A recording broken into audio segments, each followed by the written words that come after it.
माँ कात्यायनी कौन है?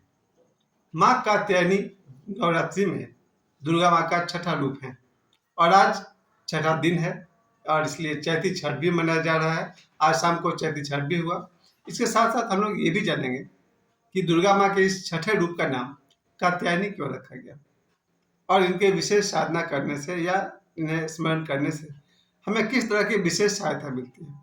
सबसे बड़ी बात तो यह है कि विवाह में जो भी बाधा आता है उसको यही दूर करती है। आइए हम लोग माँ कात्यायनी के विषय में थोड़ा और विस्तार से जानते हैं। तो ये नवरात्रि का आज छठा दिन और छठे दिन में माँ कात्यायनी की पूजा।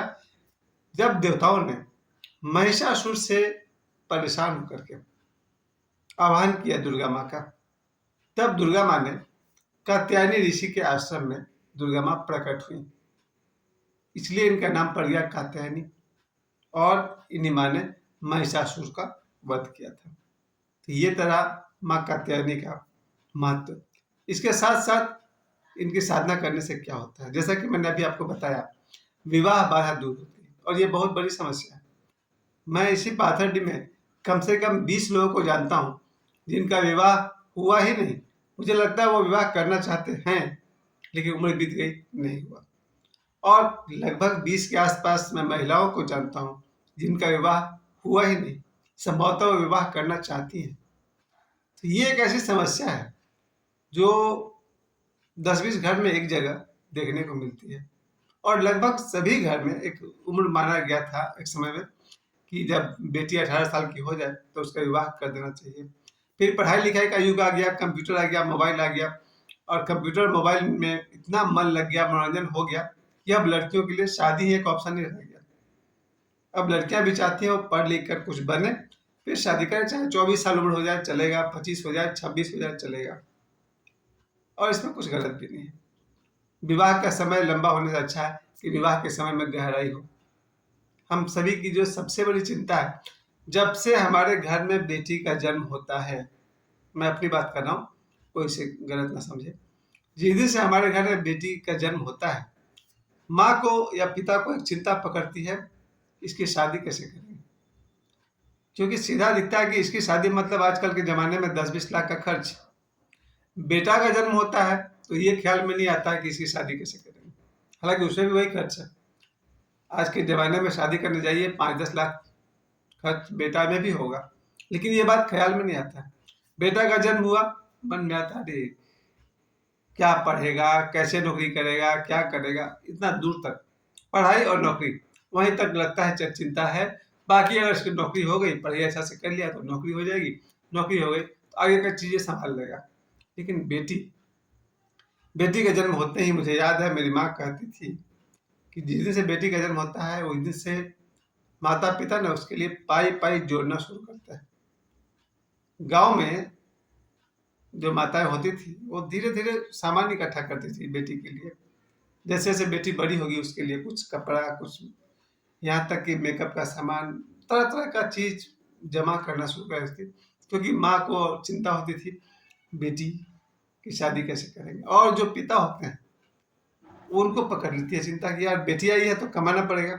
और लगभग सभी, यहाँ तक कि नालायक निकम्मे लोग भी, जैसे ही सुनते हैं कि उनको बेटी मिली है वो दौड़ पड़ते हैं कि अब तो कमाना है, यानी कि कमाना पड़ेगा। और इसलिए कहा गया कि बेटी के जन्म लेते ही लोगों का भाग्य चमकता है। ये देखा गया कहीं कहीं बेटी का जन्म हुआ तो पिता का रेलवे में नौकरी लग गया या कोई अच्छी नौकरी लग गई, दुकान चल पड़ा, धंधा चल पड़ा। बेसिक वही है कि उस आदमी के मन में बात बैठ गया कि बेटी आई है तो कमाना पड़ेगा, और जैसा आप सोच रखेंगे वैसा फ्यूचर बन सकता है। तो बेटी का जन्म और हम सब के लिए भगवान ने मुझे ही बेटी दी है, मैं इस बात को समझ सकता हूँ। लेकिन इस रहस्य को सब नहीं समझते कि बेटी अपने आप में ही लक्ष्मी है। ये रहस्य इसलिए है क्योंकि किसी भी माँ बाप से पूछो आप क्या आपकी बेटी लक्ष्मी है, वो तुरंत बोलेगा नहीं यार वो तो झगड़ालू है, ऐसी है वैसी है। बुराई तो आदमी अपने औलाद में खोजने में बहुत माहिर है। दूसरे बच्चे में शायद कोई खूबी दिख भी जाए, अपने बच्चे में तो खूबी दिखती नहीं है। ये माता पिता की सबसे बड़ी समस्या है। दूसरे के बच्चे में गुण ही गुण दिखने लगता है, अपने बच्चे में दोष ही दोष दिखने लगता है। लेकिन ये मेरा अपना परसेप्शन है, मेरा अपना बोध है कि बेटी जिस दिन जन्म लेती है तो वो लक्ष्मी ही, है तो वो दुर्गा माँ का स्वरूपा ही। ऐसा हो ही नहीं सकता कि कोई बेटी दुर्गा माँ का स्वरूप नहीं है। तो वो आई है तो अपना भाग्य लेकर के आई है। हम सब जो करेंगे जरूर करेंगे। मैं ये नहीं कह रहा हूँ कि आदमी माता पिता आलसी हो जाए, मैं ये कह रहा हूँ चिंता मत करिए, जो कर सकते हैं करिए। वो लक्ष्मी है, अपना तकदीर लेकर आई है, अपना भाग्य लेकर के आई है। और गहरा रहस्य तो ये है कि जहां उसका जन्म हुआ है कहीं ना कहीं उसके, आगे नहीं कहूंगा, जीवन साथी का भी जन्म हुआ है। 20 साल बाद 25 साल बाद वो दोनों मिलेंगे, जिंदगी सुंदर हो जाएगी। मगर इसके भरोसे बैठना नहीं।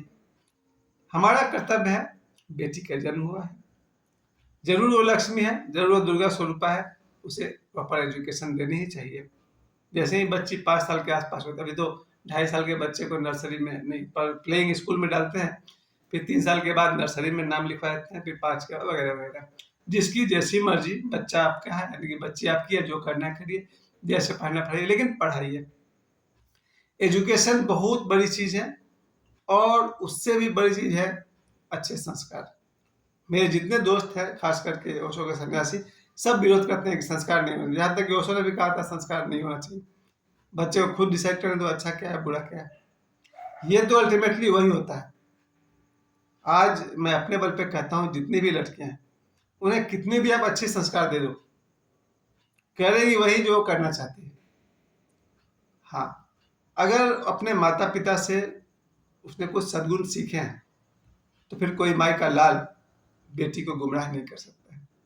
अगर एक बेटी को बचपन से ही उसने अपने माँ से, अपने पिता से अच्छे संस्कार मिले हैं, कुछ प्रैक्टिकली वो जानती है कि सही क्या है गलत क्या है, फिर कोई माई का लाल में दम नहीं है कि हमारी बेटी को भटका सके।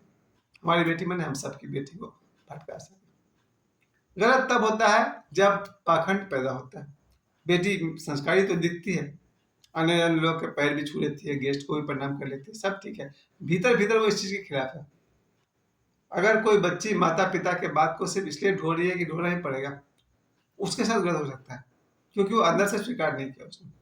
खैर, हर बेटी का ये परम अधिकार है कि वो अपनी बुद्धि से चले, अपने ज्ञान से चले, चाहे जीवन में कितना भी दुख उठाना पड़े, रिस्क ले। लेकिन इस पिछले 1 साल में जितने न्यूज चैनल पर समाचार हम देखते हैं जिसमें बेटियों को कोई भगा कर, खास करके लव जिहाद का चक्कर भी आपने सुने होगा, साल में 2-4 बार वो भी होता है। कोई मुसलमान लड़का हिंदू बन के किसी लड़की को गुमराह कर दे, हिंदू लड़की को, बाद में उसको मार देता है। ये वहां तक, वहां तो समझाने का समय नहीं है, वहां कौन बचाएगा बेटी के अपने संस्कार।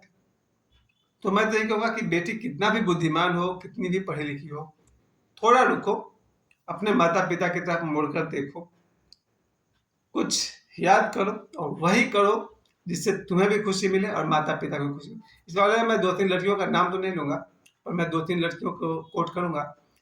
इन लड़कियों ने एक उम्र आने पर, जब ये 20 के आसपास हो गई, 20 पार कर गई, उन्होंने अपने पसंद से किसी को पसंद किया।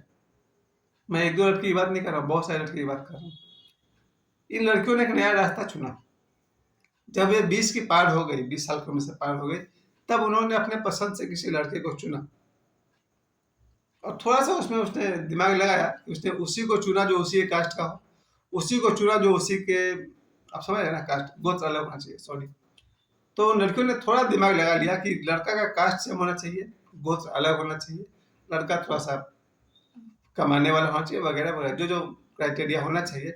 इन 4-5 लड़कियों ने अपने से लड़के को पसंद किया, अपना वर्ग पसंद, ये 2026 की मैं बात कर रहा हूँ।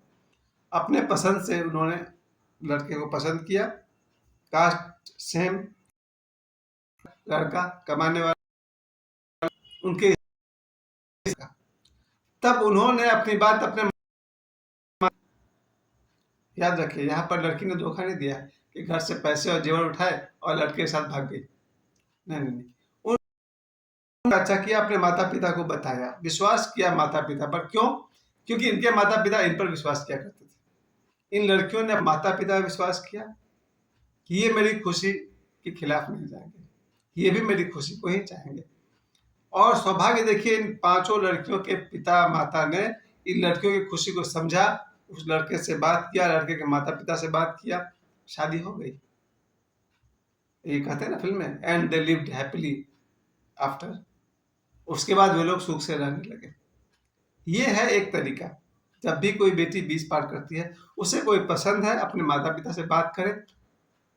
भगवान ने चाहा तो उसके माता पिता भी वही चाहेंगे जो वो भी चाहती है, घर संसार बह जाएगा।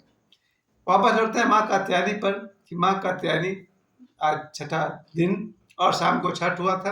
यही प्रज्ञाबाद छठ तालाब के पास जहाँ हमारा प्लॉटिंग चल रहा, सामने ही हमारी गाड़ी खड़ी थी और छठ में अच्छी खासी भीड़ थी।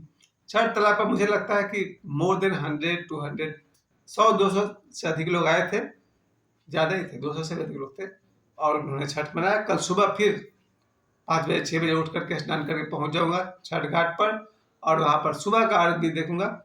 फिर कल बात करेंगे।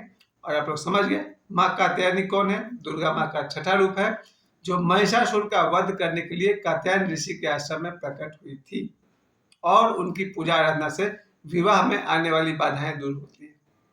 जय माँ कात्यायनी।